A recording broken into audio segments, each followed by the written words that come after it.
नमस्कार बंधुरा welcome back to my channel Bangali special रान्ना। आमी अनन्या आज के हाजिर हয়েছি তোমাদের জন্য একটা নতুনত্ব রেসিপি নিয়ে, restaurant style egg chicken chowmein.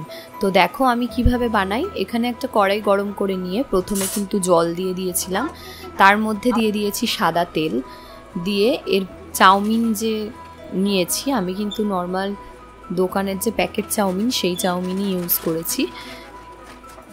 চাউমিনটাকে কিন্তু সেদ্ধ হওয়ার জন্য দিয়ে দেব।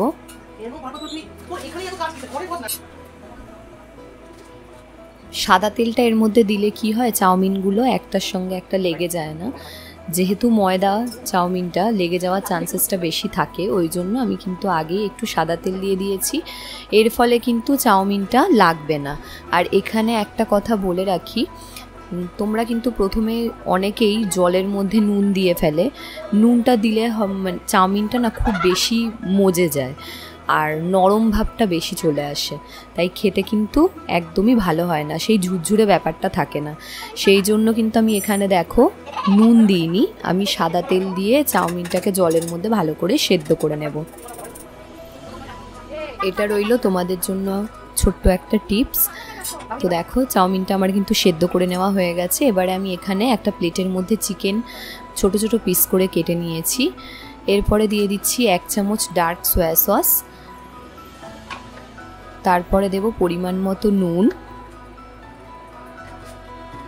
আর 1 চামচ মতো ভিনিগার দিয়ে এটাকে কিন্তু ভালো করে ম্যারিনেট করে রেখে দেব প্রায় 5 মিনিট মতো, যাতে খুব ভালো করে সসগুলো চিকেনটার মধ্যে ঢুকে যেতে পারে। পুরো রেসিপিটা কিন্তু স্কিপ না করে দেখতে থাকো, অন্যান্য রেসিপির ভিডিওর মতো এই রেসিপিটাও তোমাদের ভালো লাগবে। এরপরে দেখো কড়াইয়ের মধ্যে অল্প পরিমাণে সাদা তেল একটু গরম করে নিয়ে আমি কিন্তু প্রথমে আগে ডিমটাকে ভেজে নেব। আমি ডিমটাকে একটু অন্যরকমভাবে আজকে করেছি, সেটা তোমরা দেখতেই পাবে। এই যে ডিমটা কড়াইয়ের মধ্যে দিয়ে দিয়েছি, আমি কিন্তু কড়াইয়ের মধ্যেই কিন্তু ঝুড়ো করব না, এটাই হচ্ছে টেকনিক। আমি রেস্টুরেন্টের মতো একটু যেহেতু করতে চাইছি, জানি না কত দূর কি হবে না হবে। তো দেখো ডিমটা ভাজা হয়ে গেছে, এবার ওই তেলের মধ্যেই দিয়ে দেব চিকেনগুলো, চিকেনটা যেটা আগে থেকে ম্যারিনেট করে রেখেছিলাম সেই চিকেনটা। এবার এটাকে ভালো করে ভাজার জন্য দিয়ে দেব। এরই মাঝখানে দেখো আমি যে ডিমটাকে ভেজে নিয়েছিলাম সেই ডিমটাকে আমি ছুরির সাহায্যে আগে উল্টে নেব, দিয়ে লম্বা লম্বা করে পিস পিস করে কেটে নেব। বেশ দেখতে সুন্দর লাগে না এরমভাবে কেটে দিলে? আর রেস্টুরেন্টে কিন্তু যারা শেফ হয় তারা কিন্তু এইভাবেই কেটে কেটে বেশ দেখতে যাতে ভালো লাগে সেই জন্য ওরা করে থাকে। তা আজকে আমিও একটু ঘরোয়াভাবে ট্রাই করেছি, তোমরা বলো হয়েছে কি হয়নি। তো দেখো আমার কিন্তু ডিমগুলো এরমভাবে কেটে নেওয়া কমপ্লিট হয়ে গেছে। আমি কিন্তু সব রকম যে সবজি দেব সেই সবজিগুলোও কিন্তু এরকম লম্বা লম্বা করেই কেটে নিয়েছিলাম। এরপরে দেখো 5 মিনিটের জন্য চাপা দিয়ে রেখে দিয়েছিলাম চিকেনটা। 5 মিনিট পরে আমার কিন্তু চিকেনটা ভাজা ভাজা হয়ে এসছে। খুব বেশি কড়মড়ে করে ভাজবো না, তাহলে কিন্তু আবার খেতে ভালো লাগবে না।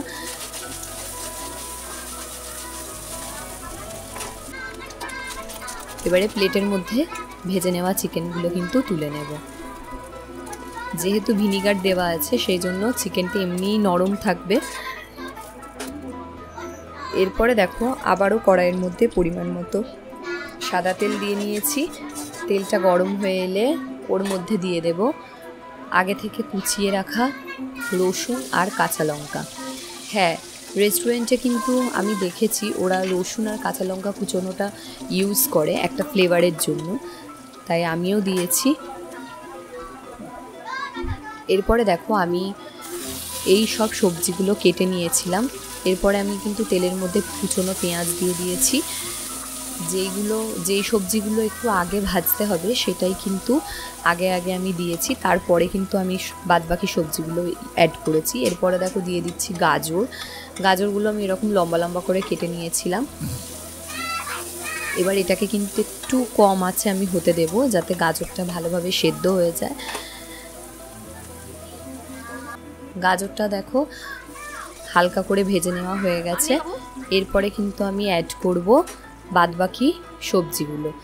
আমি সবজির মধ্যে হলুদ, সবুজ আর লাল ক্যাপসিকাম এরকম লম্বা লম্বা করে কেটে নিয়েছি, আর দিয়েছি বিনসটা দেওয়ার পরে আবারও কিন্তু ভালো করে একটু হালকা করে ভাজা ভাজা করে নিয়েছি। তারপরে দিয়ে দিচ্ছি কুচনো বাঁধাকপি। এই প্রত্যেকটা ইনগ্রেডিয়েন্টস কিন্তু তোমরা দেবে। তারপরে দিয়ে দিচ্ছি পরিমাণ মতো লবণ, নুনটা তোমরা তোমাদের স্বাদ অনুসারে দিও। এবারে কিন্তু আবারও ভালো করে হালকা করে ভেজে নেব। ক্যাপসিকাম বা বাঁধাকপি এগুলো কিন্তু খুব মচমচে করে ভাজলে কিন্তু একদমই খেতে ভালো হবে না, এগুলো একটু হালকা কাঁচা কাঁচা থাকে, তাহলেই কিন্তু টেস্টটা সুন্দর হয়। এই পর্যায়ে কিন্তু আমি অ্যাড করে দিচ্ছি গোলমরিচ গুঁড়ো। গোলমরিচ গুঁড়োটা আমি একটুখানি বেশিই দিয়েছি। গোলমরিচ গুঁড়োটা একটু বেশি দিলেই চাউমিনে খেতে ভালো লাগে। আমি 1.5 চামচ মতো ইউজ করেছি। এবারে আবারও ভালো করে মিক্সড করে নেব। চাউমিন তো আমরা বাড়িতে আমরা অনেক রকমভাবে খাই, তবে আমি বাড়িতে একটু এইভাবে নতুনত্ব ট্রাই করেছি। কথা বলার মাঝেই দেখো একটু মশলাও দিয়ে দিয়েছিলাম, চাউমিন মশলা। এরপরে দিয়ে দিয়েছি 1 চামচ ভিনিগার, তারপরে দিয়ে দেবো 1 চামচ ডার্ক সয়া সস। আর কিন্তু এখানে কোনো রকম মশলা যাবে না, ব্যাস এইটুকুনি দেওয়ার ছিল। আর তোমরা বাড়িতে এই রেসিপিটা আমি যেইভাবে স্টেপ বাই স্টেপ তোমাদেরকে করে দেখালাম এইভাবেই কিন্তু ট্রাই করে দেখো, খেতে কিন্তু দুর্দান্ত হয়েছিল। এরপরে দেখো আমি একটা ঝুড়ির মধ্যে চাউমিনটাকে কিন্তু জল ঝরাতে দিয়ে রেখেছিলাম প্রায় 5 মিনিট মতো, যাতে ভালোভাবে জলটা ঝরে যায়। আর তোমাদেরকে আগেই বললাম যেহেতু সাদা তেল দেওয়া ছিল ওই জন্য চাউমিন কিন্তু দেখো একটুও লেগে যায়নি আর কতটা ঝরঝরে আছে। এবারে গ্যাসের ফ্লেমটা কিন্তু হাইতে রাখতে হবে, দিয়ে চাউমিনটা দিয়ে ভালো করে সবজিটার সঙ্গে ভাজতে হবে। যেহেতু এগুলো চাইনিজ রান্না সেই জন্য কিন্তু এগুলো গ্যাসের ফ্লেমটা এক্ষেত্রে হাইতেই রাখতে হয়।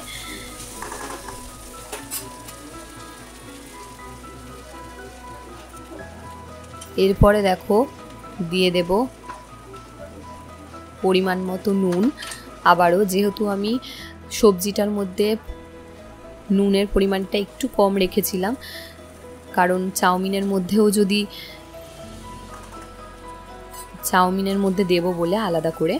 তো দেখো আবার কিন্তু আমি ভালো করে ভেজে নিচ্ছি চাউমিনটা যত ভালো করে ভাজা হবে সবজিগুলোর সঙ্গে খেতে কিন্তু ততটাই টেস্ট হবে। তোমরা যারা আমাদের চ্যানেলে নতুন তারা কিন্তু অবশ্যই বাঙালি স্পেশাল রান্না চ্যানেলটিকে সাবস্ক্রাইব করে দিও, আর পাশে থাকা বেল আইকনটিতে কিন্তু অবশ্যই ক্লিক করো নতুন নতুন মজাদার রেসিপির ভিডিও সবার আগে পাওয়ার জন্য। এখানে দেখো আমি চিকেনটাও কিন্তু অ্যাড করে দিয়েছিলাম কথা বলার মাঝে। চিকেনটা অ্যাড করার পরে আবারও আমি ভালো করে চাউমিনটাকে ফ্রাই করে নিচ্ছি।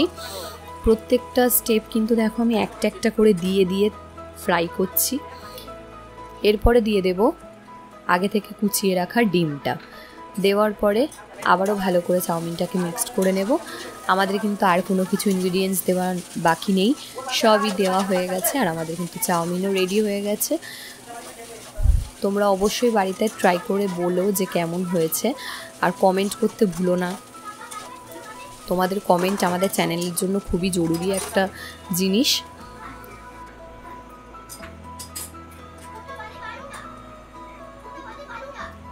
আশা করব অন্যান্য রেসিপির মতো এই ভিডিওটাও তোমাদের ভালো লাগবে। আমি দেখো প্লেটের মধ্যে একটু একটু করে তুলে জাস্ট দেখিয়ে দিচ্ছি। ভালো লাগলে লাইক শেয়ার কমেন্ট করতে ভুলো না। টাটা, থ্যাংক ইউ।